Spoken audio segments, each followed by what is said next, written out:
bago si VP Sara at ang taong bayan. Imbestigahan nyo muna ang mga sarili nyo dahil alam namin na mga Pilipino na magkakasabot kayo sa pagkain sa flood control ng ating bansa na yan. Ang mga tao ng mga Diskaya, habang sila ay merong ilang sasakyan, meron silang 28 na pirari ng mga sasakyan, habang ang mga Pilipino ay nagtutulak at lumulusog sa baha, hindi nakakakain ng maayos.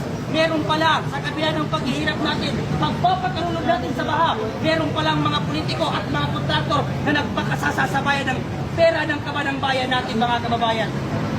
Kaya ngayon po, andito kami sa Elders Ride upang ipakita sa mga tao na yan, si Angela Alonte na hindi na nahiya sa pag-reflex ng mga yaman nila. Mahiya naman kayong mga anak kayo ng kontraktor, mga anak ng congressman, hindi kayo nahihiya na piniflex nyo sa social media ang inyong mga kayamanan na galing sa nakaw?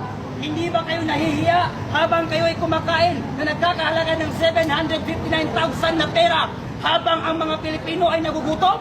At ang pinagmamalaki niyong mga kayamanan ay galing sa nakaw, galing sa kabanang bayan, galing sa korupsyon. Kaya mga Pilipino, lumabas tayo at huwag tayong matakot magsalita dahil bawat isa sa atin ay may karapatang magsalita. Dahil kabanang bayan ang pinag-uusapan dito at taxpayer tayong mga Pilipino. Lahat tayo ay nagbabayad ng buwis, kaya dapat natin ungkatin at ipalabas kung saan napunta ang mga flood control na ninakaw ng mga politika at mga kontraktor na yan. Maraming salamat po. Thank you. Thank you.